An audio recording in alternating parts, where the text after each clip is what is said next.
All right, bunch of definitions to get us started with today. The first one is simply probability, and we use this all the time when we play Snake. We're actually dealing with probability, and probability is simply the likelihood. Oops, it's trying to spell likelihood. That's a funny word to spell. I don't think I still got it right. No, I didn't. There's one less E. Likelihood of an event happening or occurring, if you'd like. All right. Independent events, that's another one we got to chat about. And this is where we have two events where the chances of one of them happening or the outcome of one event has no effect on the other. So independent events are two events where the outcome of one has no effect on the outcome of the other. If I roll two dice, I can get a 1 with the one dice. It has no effect on what the other dice is going to roll. It's not like there's some little magnet inside of them which makes one dice force the other one to do something. There's no quantum entanglement or something going on if we have independent events, right? Or another independent event might be whether Bob stands up or sits down in one school has no effect on whether Bob's friend in another school stands up or sits down. One has no effect on the other, and that means those events are independent. Sample space is a probability scientist, probability mathematician, statistician's way of saying, well, the sample space is simply all the possible outcomes of an event. All right. And favorable outcome, sort of almost self-explanatory, but a favorable outcome is the outcome we are measuring or wanting to have happen. Usually it's the outcome we are measuring the probability of. Right? So if I was going to say what's the probability of rolling double one when we're playing our snake game, well, of course, probability of that double one, assuming our dice are six-sided, that's our favorable outcome, is the double one. Now, in terms of the game, it might not be favorable, but in terms of when we're saying what's the probability of that outcome, that's what we're saying. Which takes us on, I think your textbook defines it as the successful outcome. So it's the one we're measuring the probability of. All right, so we want to first of all take a look here at some tree diagrams, and we'll actually take a step back into some probability that you may have seen in previous years. Not super difficult here, right? Remember, probability can be expressed as a fraction, a decimal, or a percent. Usually the easiest one is going to be a fraction in percent-wise anyways. In probability-wise anyways. Let's take a peek here. What's the probability of spinning an A on the first spin? Well, we are going to assume, with our lovely little diagram there,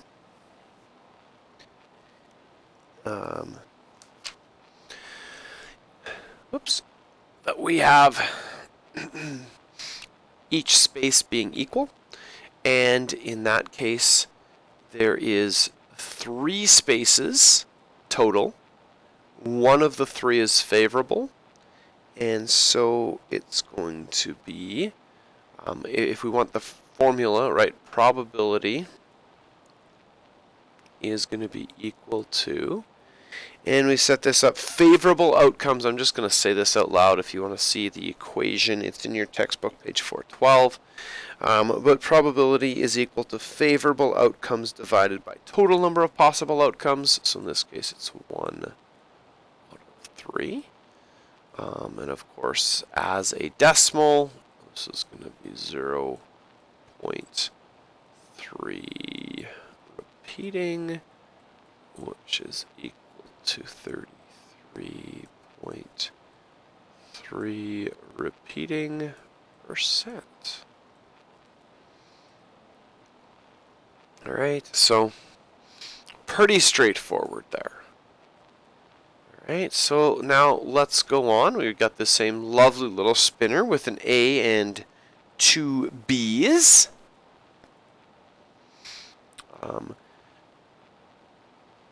We're going to spin it twice.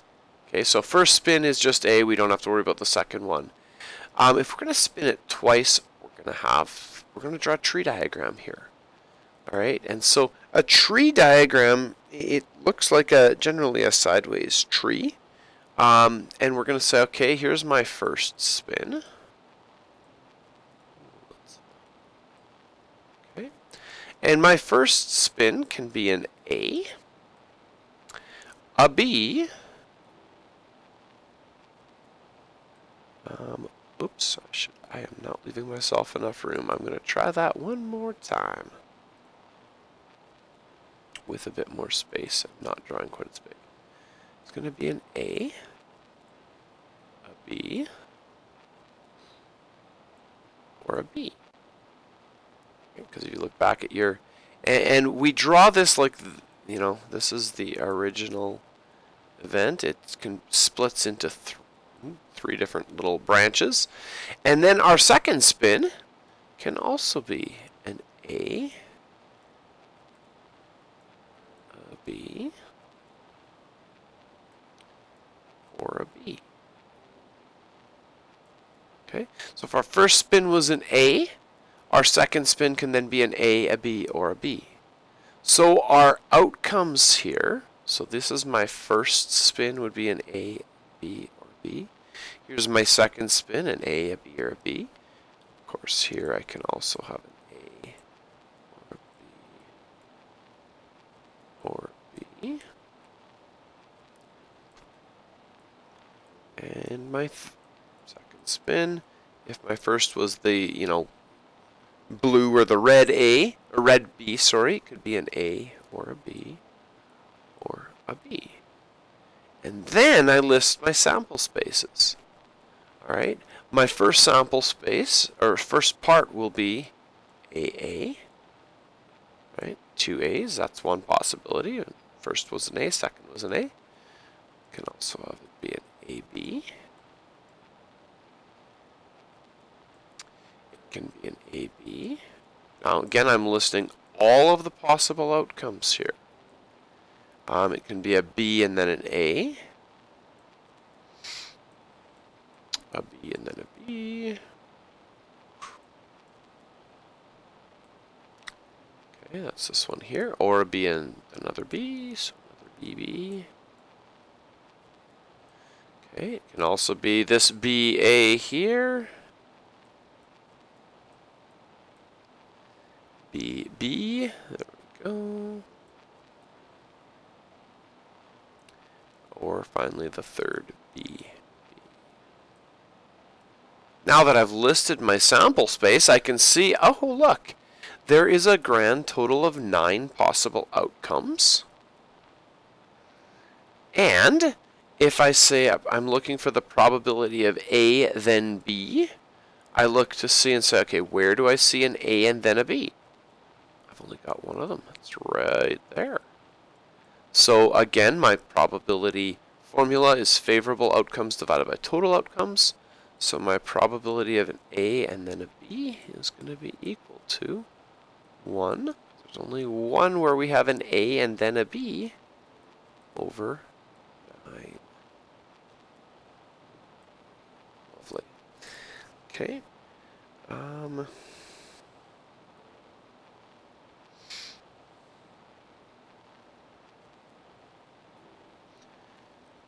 Lovely. This same thing is again in your textbook, page 412, if you need to look at it again. If we scroll down here to the next one, I'm going to not have have it in sight anymore here. Probability of getting the same letter on both spins. So this is the probability of AA or BB. And so there we have to look and say, okay, how many times do we have either of those things happening? Well, there's one AA at the top. There's two BBs in the second part and two more BBs in the third part. And so here we're going to have a grand total of 5. So our probability is equal to 5 over 9. What I didn't do up here, right, we had probability is equal to 1 over 9. I did not show that as a decimal or percent, so let's do that now. This should have been as a decimal. It works out to 0.1 repeating or 11.1 repeating percent. This one here works out to 0.5 repeating as a decimal. How did I do that again? 5 divided by 9. Right. Top divided by bottom. Use my calculator is fine. Okay, 0.5 repeating. Again, my calculator will show probably a bunch of 5s and then a 6. But that's just because calculators are kind of dumb and they round. And this works out to 55.5. Oh my goodness. We'll make that into a 55 yet. Haha. 55.5 repeating percent. Alright. That takes us on down to, what if we use a table? Well, we can use a table to represent a sample space. And sometimes a table is nicer to use, only because the probability tree gets to be just a little bit too miserable, right? Sometimes it's if you can imagine doing the probability tree here maybe, right? If I wanted to do the tree, well, my one dice is going to be a 1, a 2, a 3, a 4, a 5, or a 6. And then each of these is going to have 6 branches off of it. That's going to make a lot of room, just like those of you who tried to write out that entire problem of the week over the last weekend. Took up a lot of room if you tried to write them all out. So let's fill in a table to represent the sample space. So,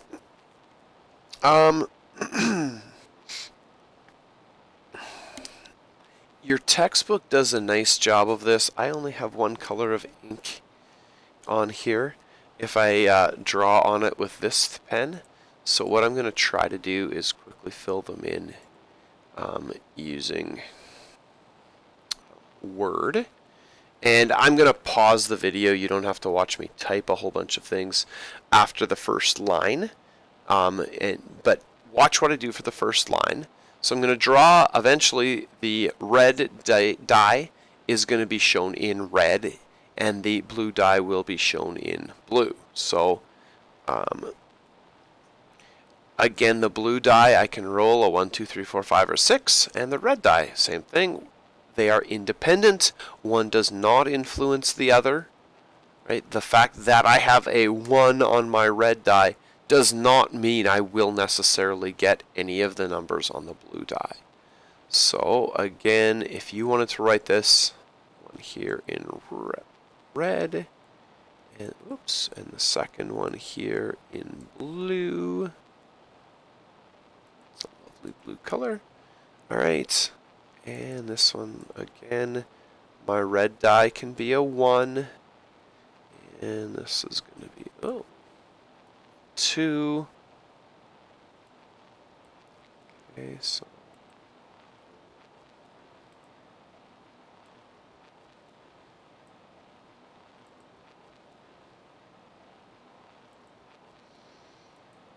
or a 1 and a 3. Now, if you're not really big on using a whole ton of color on this, you can always just say as well, the first number is the red die, and the second number is a blue die. That's perfectly fine as well. Okay, so we can keep going through, and that's what I'm going to use the rest of the way through. The first number is my red die, the second number is my blue die. Alright, so I'm going to fill this in quickly. I'm just going to pause my recording, fill it in, and then we'll continue from there. You can fill it in as well. Alright, so we've got that all filled in. If you wanted to do colors again, you could. I'm just always saying the red die, that's going to be my first number, my blue die is my second number. So, first question, what is the probability of rolling a sum? Okay, sum means, of course, we're adding, greater than 10. Well, we got to look and find out. So greater than, it does not say greater than or equal to. That means it can be 11 or 12. Well, where do we see 11 or 12? We can have that here, here, or here, because 5 plus 6 is 11, 6 plus 5 is 11, and 6 plus 6 is 12. Everything else on this lovely table is smaller than that. So we've got a grand total of 3 of them. That's so probability again is going to equal favorable outcomes or total outcomes in the sample space. How many outcomes are there here? Well, we've got 1, 2, 3, 4, 5, 6 times 6, right? Is going to be 36, so 3 out of 36, and can use my divisibility rules to find out that in fact, yes, those both can be divided by 3. There we go. So probability there is going to be 1/12.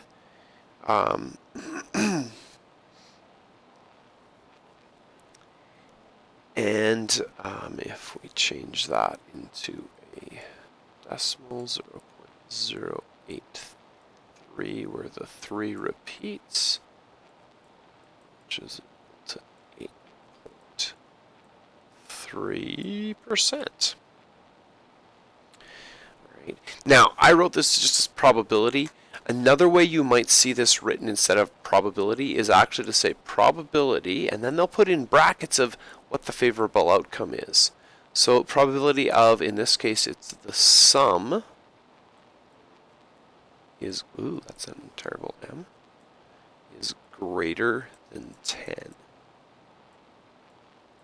equals 3/36, etc. Okay, so just so you know, when you see it P and then brackets with something written in it, the something written in it is your favorable outcome. All right, let's go on here. What is the probability that the number on the red die is 1 larger than the number on the blue die? All right, so red die or first number is 1 bigger than the second number. All right, so what happens here? This is 2 bigger, 3, no, that's not going to be there. Okay, here it's 1 smaller, that's not helping the same. Here we are. Right. Here's another one. Here's another one, and here's another one. So we've got favorable outcomes. There's 5 of them. All right, so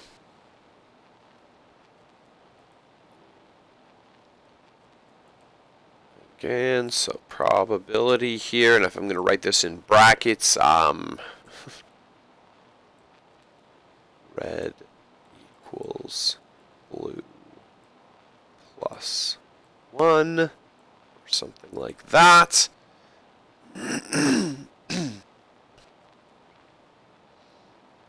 Or I could write this in a whole sentence, right? The probability of red die is 1 bigger than blue die. Okay, there's 5 of them. 5 out of 36, because there's still 36 in the sample space, which cannot be simplified anymore. It's going to 0.138,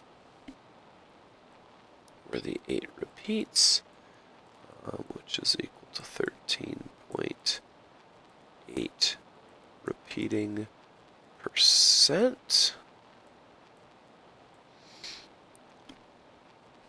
Right, lovely. And then the last question here, what's the probability that the sum of the two numbers is less than 11? Right, well, last time we did greater than 10. In this case, less than 11 means it's all the ones that are not these three, right? Because these things are 11 or bigger, everything else is less than 11. So if we had 3 favorable outcomes here, we've got 36 minus 3, which is 33 favorable outcomes for this one here. So, oops, again, we would write this as probability sum is less than 11 equals 33 out of 36. Okay, and then I'm gonna change that to a decimal, 0.916, where the 6 repeats, which is equal to 91.6 repeating percent. That takes you on to your assignment. It's pretty straightforward stuff. Just do make sure that you're counting things carefully, especially when you're counting sample spaces and things like that, and reading the question carefully. Wonderful. Have fun.